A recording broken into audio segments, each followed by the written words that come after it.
Asalaamu calaykum waa idin salaamay asxaabta qaaliga channelkayga ku xiran.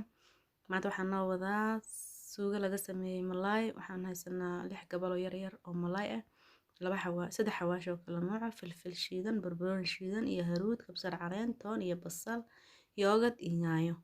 Intaasaan ka sameynaynaa insha Allah. Xawaashkii aan soo marsaday malaaygii, waxaan soo mariyay xawaashkii 3 xawaash, filfishii iyo barbaroonigii iyo haruudii 3daba aan soo mariyay iyo cusbadii aan dhehe. Marka waxaan sameynaa waa soo shiilayaa malaayga, labada dhinac ka soo gaduudinayaa. Labada dhinac markaan ka soo gaduudiyo aan taawada ka bixiyo, aan basasha ku soo shubi doonaa. Isla taawada aan malaayga ku shiilan waxaan ku shiili doonaa hadana basasha.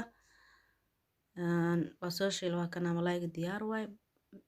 Markaan ka bixiyo maxaa la dhahay birta malaayga waxaan ku shubayaa basashi, waxba saliid kale kuma daraayo. Isla saliidii wixii ku harhara bisam aan basasha ku soo shiilayaa insha Allah. Waa soo gaduudinayaa. Markaan soo gaduudiyo basasha, hal xab basal weyn aheedaan soo jarjartay iyo toon. Waa soo hoolay toon, 3 xabo toon aan soo hoolay. Basashan ku dhex shiilayaa. Xawaashan ku soo darsaday barbarooni shiidan iyo isla haruudi iyo filfishi. Inta aan malaayga soo mariyay bas hadana wax yar basasha ku soo daray. Basashan hadana aan xooga gaduudinayaa iyadana si xawaashkii iyo isku dhex galaan basashi. Waxaan sameynaa markaan saas sameeyo yaanyo shiidan oo diyaarsanan, yaanyada oo diyaarsanan ku soo darayaa basashi. Yaanyada wadana yaanyadan ku darayaa. Hadaartin yaanyada waxaa sameynaysaa 2 xabo yaanyo inta soo shiidid aan yaanyo shiishid ku dhex dari kartaa, kula soo shiidi kartaa. Saas guduud ku noqon dad guduud rabin yaanyada bas ku dari kartaa. Waa kana yaanyadii xoogay dab wax yar dab aan u gaabinayaa, dabkan saaraa. Kadib biyaan ku soo daraa markay xoogo waa gursa rabtaa is dhaho. Biyahan waxaan rabaa inay ku soo yaanyada si fiican ugu soo karto. Wax yar dabka u gaabinayaa. Iska dayna si basasha iyo wixii dhan ay hal mar ay si fiican u karaan. Malaayga xooga waa karsan yahay, wax yar karas kale u dhiman xooga. Yaanyadana biska ayada wax yar u baahan tahay, yaanyada wax badan karis uma baahno insha Allah. Waxaan sameynaa marka yaanyada xooga aan dabka u dhaafay waxaan ku soo darayaa yoogad 2 qaadi bar, qaadooyinka qaadada cuntada lagu cuno oo 2 qaadi bar aan ku soo darayaa. 2 qaad waa ku daray ma aqaan ma duubin amalena.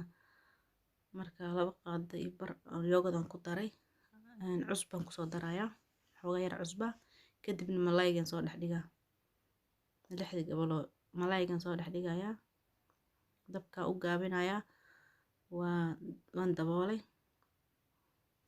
Waa ku soo noqday dana waa kana wax yar u dhiman oo gursan yaanyadii biyo wixii dhan ku soo daray oo ka gursaday. Hadda wax yar u dhiman. Wax yar u dhiman adiga 4 daqiiqo meelaas camal u dhiman. Hadda waa diyaar. Saas oo diyaar ku yahay. Waa ka dejinaynaa insha Allah. Soo ku soo baxa arkayna waa kana saan ku soo baxay. Hadaarti rooti ku cuni kartaa. Hadaartid waxaa ku cuni kartaa bariis, hadaartid baas waxa rabtaa ku cuni kartaa. Anaga bariis yar noo diyaarsadeen. Aanu isticmaalayna insha Allah. Waa kana suugada waa taas kaligeed. Maasha Allah tabaaraka rahmaan. Waa ka diyaar waay. Marka qaar badan ayaan rajaynayaa. Assalaamu calaykum. Videoga ila gareeya. Share gareeya. Idinkoo mahadsan. Assalaamu calaykum.